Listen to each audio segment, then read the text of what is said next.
Hey everyone, it's Chrissy from Everyday Survival Gear, and today I bring you the review of the Ganzo G7511 folding knife. That's it here. So basically a Ganzo, or they're trying to rename themselves Firebird for their knives. I'm not sure why. They give you a letter in the pack. I could go through that, but that's just going to waste time. So yeah, pretty cool knife actually. I've had it now for over a month. It's not an assisted opener because there's no assistance, but Ganzo call it an easy opener, so you can do cool tricks like this.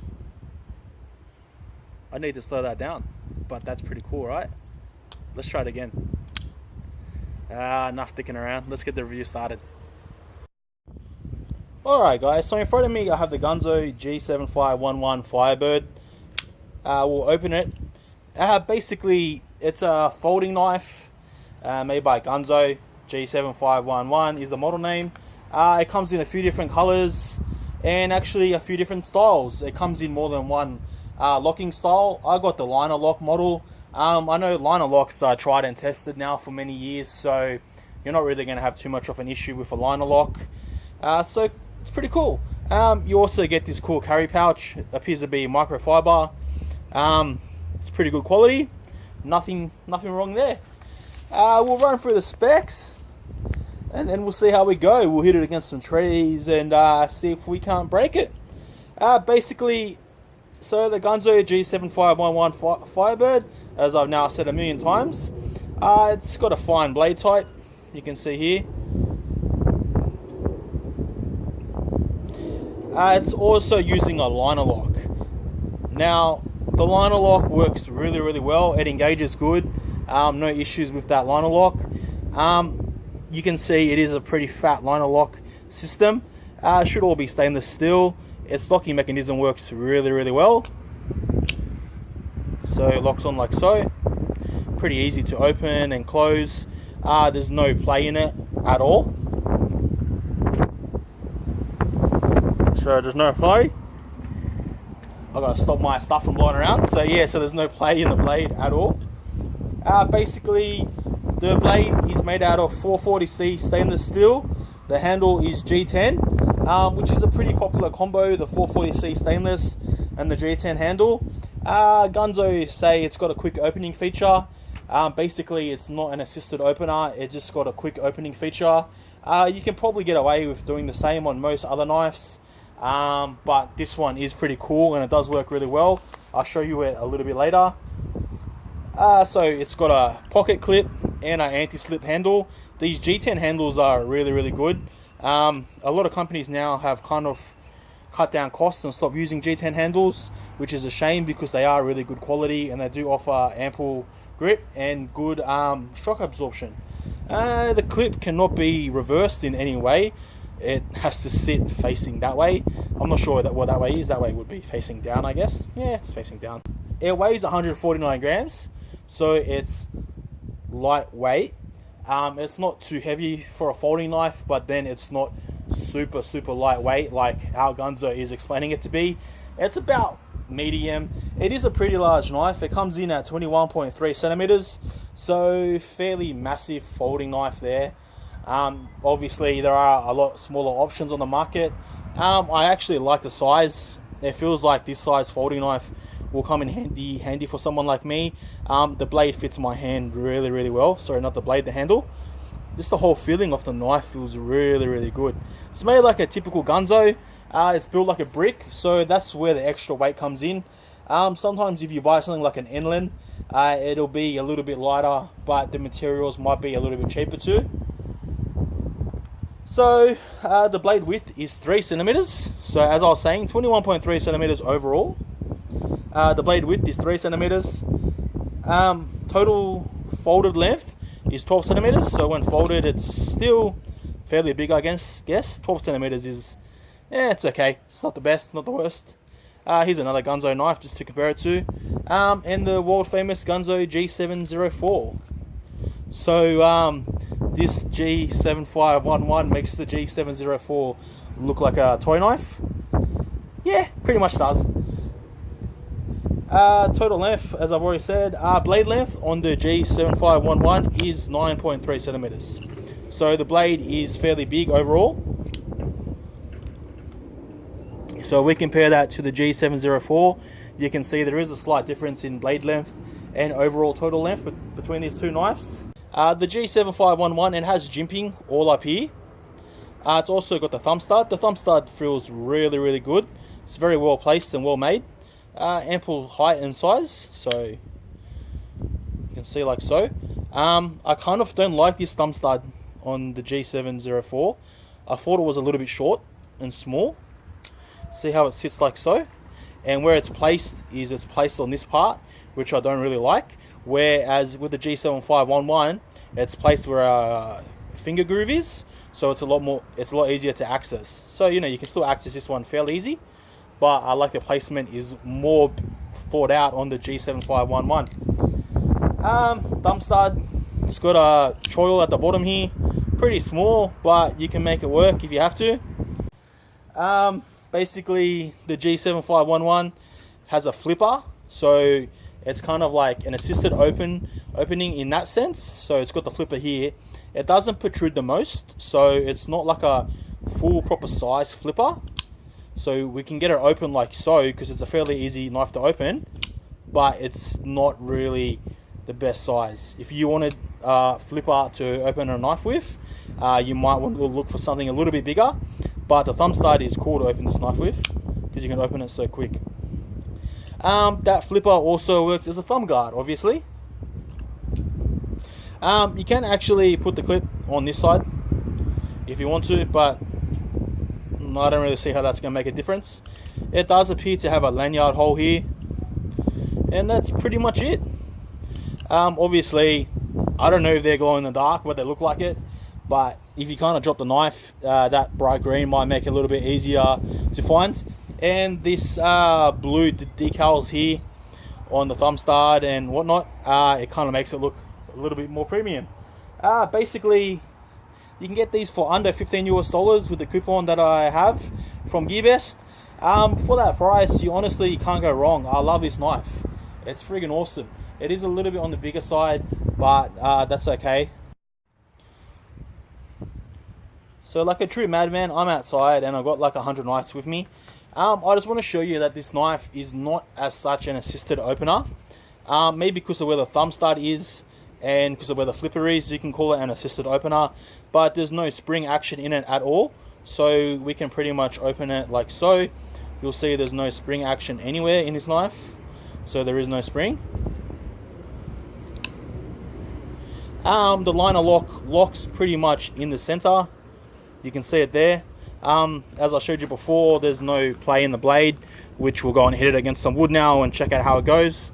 Comparing it to the G704, this is pretty much an assisted opener, semi-assisted opener in the sense that the way this locking system works, so you get a little bit of spring action up until about here. So that's springy there, and then it stops. Whereas this knife, there's no spring, it's just easy to open. Like so. Pretty cool to watch, but alright guys, so basically I've got no standardized system for testing folding knives, so we're just going to go try out the locking system, see how it locks. We can't really test how fast it opens against other knives. Well, we can, I guess, because we've got the video recording. So go like so. We'll go one, start now. That's like probably less than a second. Let me just double check that on the recording. So I'll start at 30. That's like half a second to open that knife. It's pretty good. I don't know if it's legal, but it's good. Alright guys, I don't have gloves for this. I don't know if you're even meant to wear gloves or if I'm just being soft. But we'll try and get it to disengage. So obviously we'll make sure that it's locked properly. Use both hands. There we go. We'll hit it, holding it where the blade doesn't go, hopefully. So let's try it. 1, 2, 3, 4, 5, 6, 7, 8, 9, 10. So that was 10 hits. Blade didn't disengage. I know you might not think that's the hardest, but where I'm sitting or on my knees, it's pretty hard to get good leverage. So that was just a really hard one, and that just disengaged then. So I'm not sure if you hit it from a certain point. So basically you got to be careful if you hit it from all the way up the top. It could disengage on you. A little bit tricky that one, huh? Now, why do I think that that's happening? I'm no knife expert, but I would say because of where it's sitting, it's not exactly to the other side. So say this is the left side, it should be a little bit more over to the right side when it engages, but it's not. I don't personally think that that's too big of an issue, because when you're really going to hit a knife that hard against something, these are light duty knives, just as long as it doesn't fold in when you stab it, I don't see much of an issue. Yeah, we'll move on to the next test. We'll go hit it against the tree and see how it does. Alright, so me being a goof and always forgetting something, I didn't write down on my piece of paper that I basically got to tell you how sharp it comes from the factory. Me doing this test now, I haven't sharpened it myself at all. Folding knives always come sharp from the factory anyway. I think it's usually full tangs that don't. Let's try it on my shreddy piece of paper. You can see my instructions there. So it cuts it very easy, even after banging it and stuff. Cuts it like a razor sharp. With the liner lock disengaging then, I'm not sure if it's because where I'm hitting it. I'd have to do more research on it. As I said, I don't usually test folding knives like so. But then his little brother Ganzo knife didn't just do it, so I'm not 100% sure. This will be a pretty easy problem to fix. Actually, looking at it now, you can see it's kind of uneven. That might be causing the problem. I don't know, you guys won't be able to see it. Yeah, you can actually. Can you see how it's kind of tilting? So if you look at the end of the blade, it's kind of tilting down. I'm guessing that that's how they get it to open and to lock easy, but the blade should pretty much be uniformly shaped the whole way across, flat, I'm guessing. I might hit up some knife forums. If you watch this and you're part of a knife forum and you know more about knives than me, which is just about anyone, feel free to leave a comment, because I would really like to know.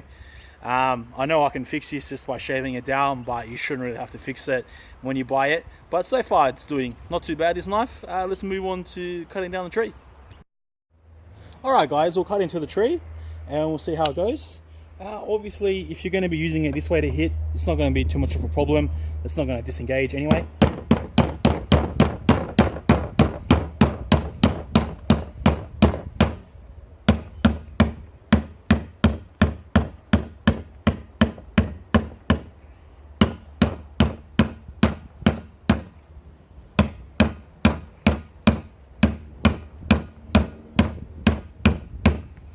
I just counted 50 strokes then. It got through quite a bit actually. This tree is still live. I only cut it down the other day, this part. It's holding up pretty good. Let's do a couple more hits.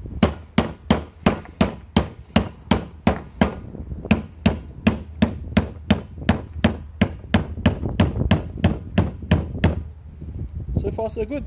Let's actually try and sharpen something with this knife and see how it goes. Lose my finger then, because it's going to fold in. Alright, let's try and sharpen something. This has already been sharpened, it looks like. I don't think it has by me, but we'll give it a go. Good. I love the way that this handle feels.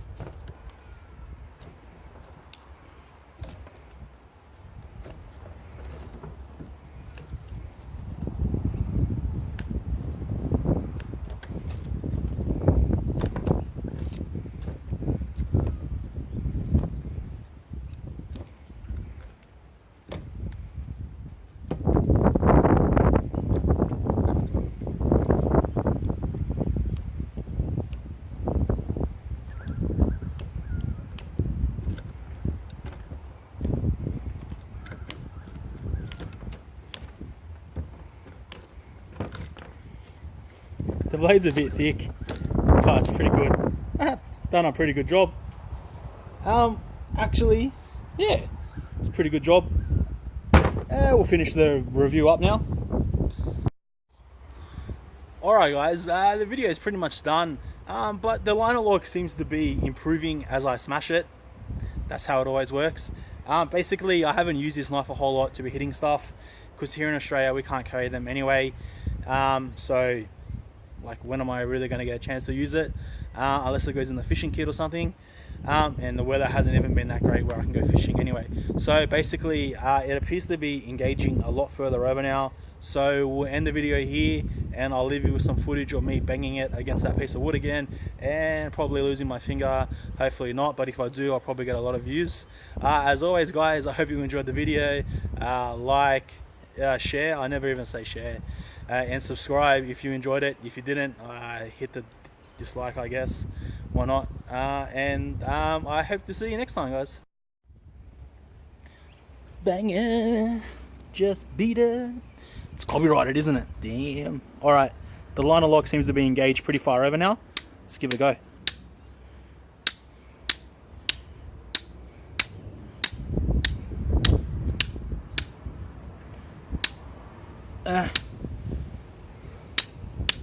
I can kind of see it moving across ever so slowly, but it's not actually disengaging now. That's cool. There we go. I just got it then, but that was on the very tip. I think after a little bit of wear and tear, this knife should be working fine. Thanks for watching, guys.